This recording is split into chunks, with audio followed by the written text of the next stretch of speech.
Thank you for the organization, for fixing the issues, and for inviting me here today. It's a real pleasure to be here. It's really nice to see all the people of the business coming together to discuss these issues, and especially because today we have the opportunity to discuss about ESG. We've done a very big effort in DESFA in the last years. ESG has been very important to many businesses the last years because we see that the European Union with taxonomy and other issues wants to highlight how we'll be able to have non-financial results. The three pillars, environment, social, governance, we need measurable metrics in order to be able to compare. Specifically now, in the energy sector, it's an even harder exercise because we are responsible for helping other people, our customers, to decarbonize. This is one of the most important aspects of ESG we have in our company, and I think of most of the energy companies. We do have to provide cost-effective energy efficiently, but on the other side, we have to make sure we decarbonize and we go towards all the goals that both the companies have and the governments have for the decarbonization. We have had many crises in the last 3 years that show how hard it is to do that. We have to be effective, efficient. Issues like security of supply is something very important for all the companies and all the stakeholders that have to do with us. For example, TENET, the German TSO, requires a 99.99999% availability in the networks. In today's world, to imagine that we don't have electricity for 1 day, it's something incomprehensible. So it's not only the price and the fact that we have an energy mix and how it is. Security of supply is something very important. And now with the disruptions we have, we see how important it is. 3 years ago, 2020, with the COVID, we saw energy prices going to negative prices. 6 months later, in the summer before the invasion of Russia and Ukraine, we saw how the prices of energy peaked. It's true that it was driven by gas prices, but we saw that all the energy prices peaked all across Europe. So not only the companies involved were trying to do efforts to bring this to a balance, but also the governments were involved. So we see how the electricity and energy companies are responsible for the well-being of the companies. If the products that they will produce will be cost efficient, and of course, if there will be availability.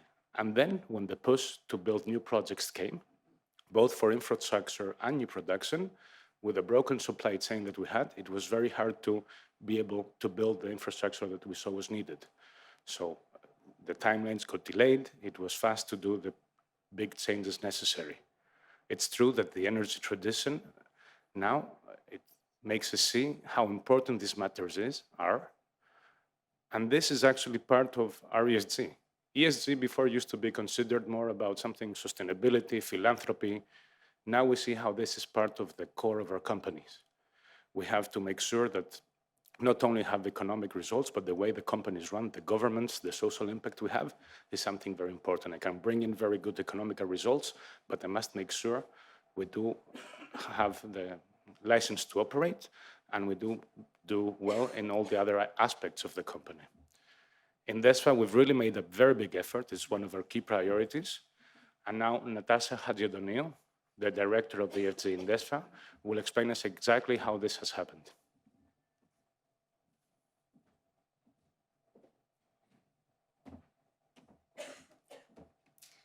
So thank you, Fernando, for the great introduction. Thank you all for staying after the very nice lunch to hear about ESG.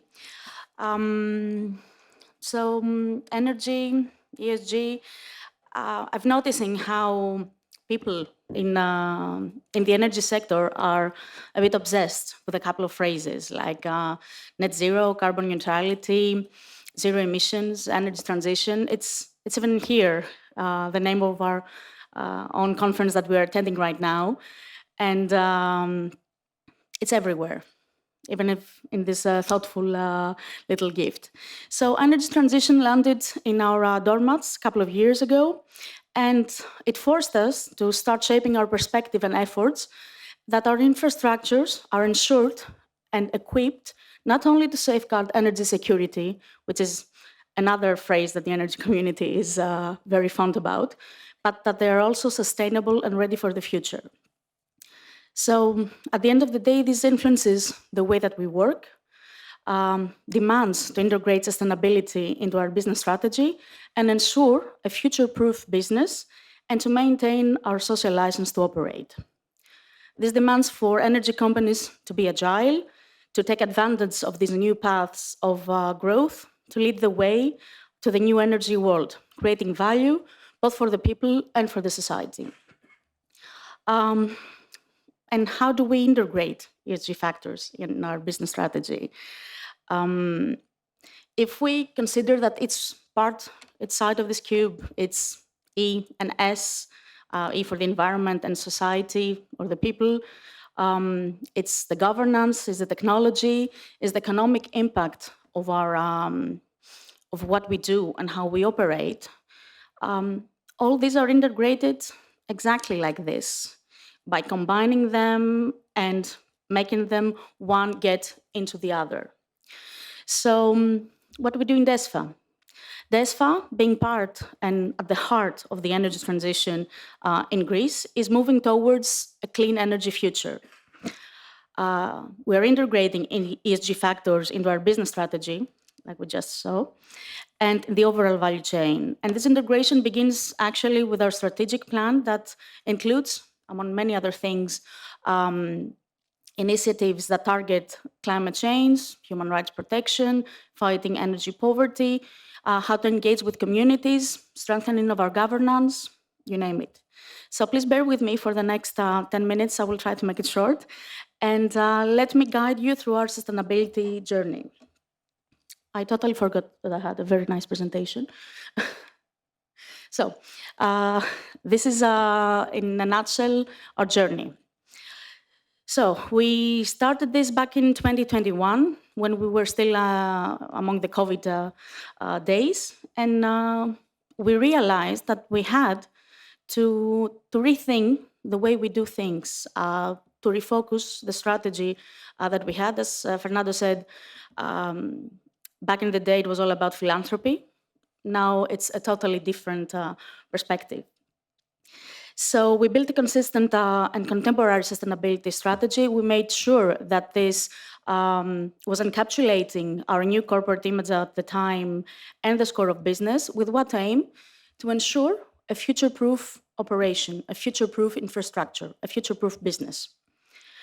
So just to cut a long story short, we did the benchmarking analysis against energy companies in Greece and Europe to understand how they're addressing specific sustainability issues and how they're using international standards and best practices. We did a gap analysis to identify what we already were doing well and to see what were the areas that we needed to improve further.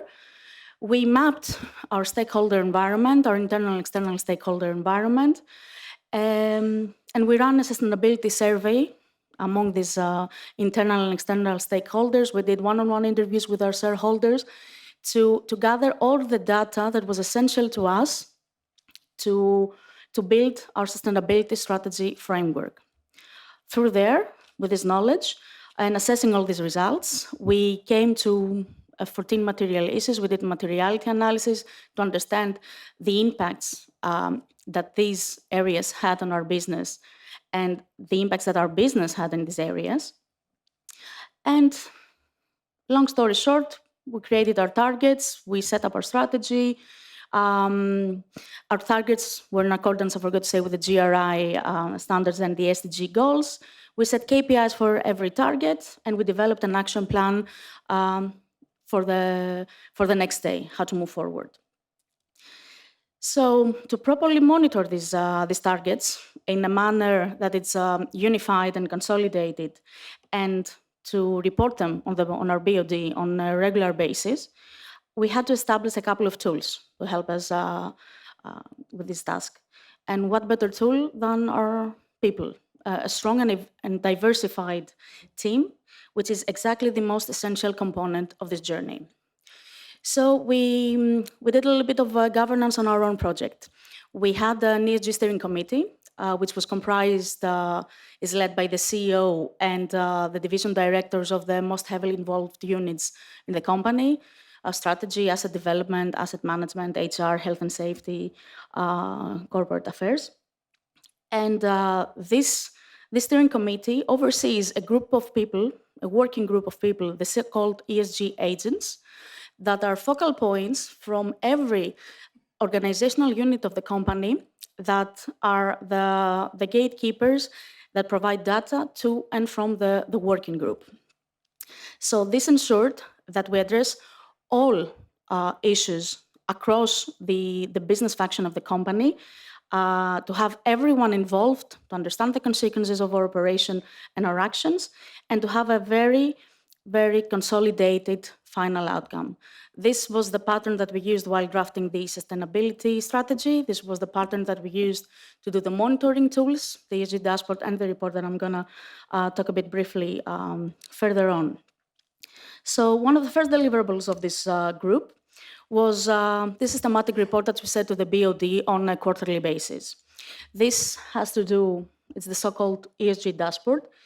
It includes all 60 plus targets, the respective material issues, their alignment with the GRIs and the SDGs, and they provide a clear view of the progress and level of achievement throughout the year.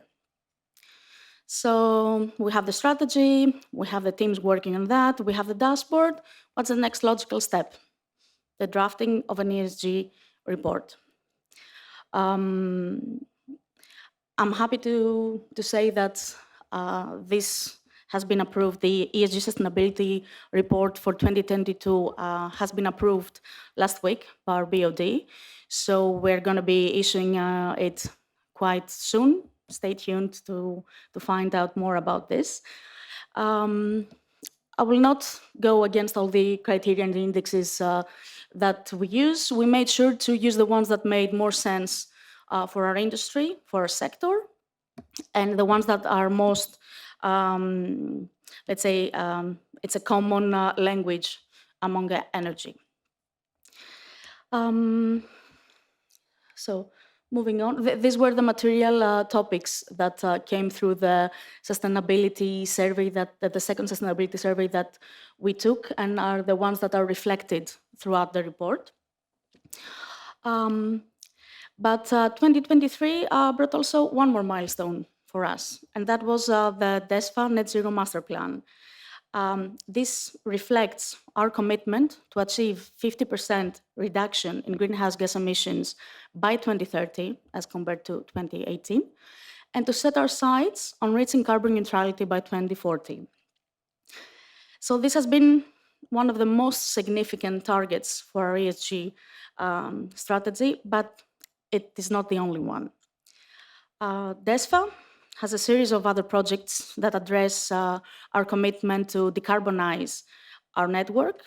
And there we have mainly three letters. We have H for hydrogen. What we do in this area, we already have done an assessment of our network to understand the capability to transport hydrogen and the technical requirements that a possible upgrade might need. We have a hydrogen dedicated pipeline. It has been recently approved as eligible for inclusion in the 6th PCI list of the European Union. We are an active member of the European Hydrogen Backbone initiative that aims to accelerate Europe's decarbonization journey and to define the critical role of hydrogen infrastructures. And for sure, to ensure that all new pipelines and compression stations are hydrogen ready. In fact, the first such pipeline in Greece, and one of the first ones in Europe, is the high-pressure pipeline to West Macedonia that is currently under construction by DESFA. So this is going to be the first hydrogen-ready pipeline in Greece.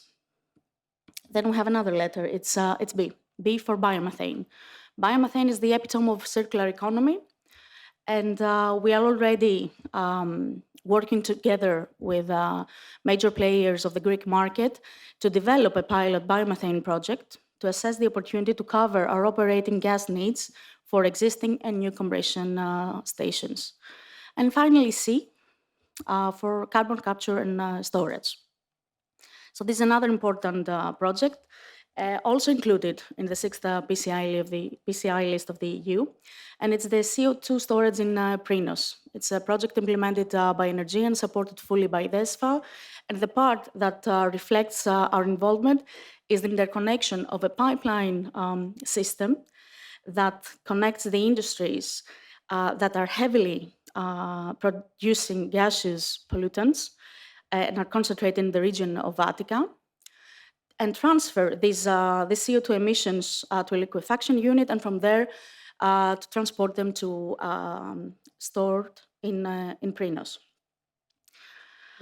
So, as you understand, within this landscape, DESFA is accelerating its efforts for the promotion of renewable gases, ensuring that all its new projects can be used during the energy transition, exploring relevant synergies and opportunities. To conclude, I will just like to stand a bit on this slide. It includes a few milestones that I'm very proud about. It's the result of the efforts of my team and, of course, by over 300 volunteers from our company, which is more than 50% of people working for DESFA that are fiercely trying to leave a positive footprint for the society and for the environment. So through a number of voluntary actions that address the environment and society, we have gathered to collect 79 large garbage bags through 6 environmental actions. We still have 4 more to come, so fingers crossed, this number should be a 3-digit number by the end of the year. And we are also cooked and distributed over 1,900 food portions for homeless people in the center of Athens. In collaboration with Lovan, we are cooking with love and energy for those fellow citizens that are greatly in need of food. So this is just something to give a positive note on closing. And I will leave you with one of my strongest thoughts while I was preparing this presentation.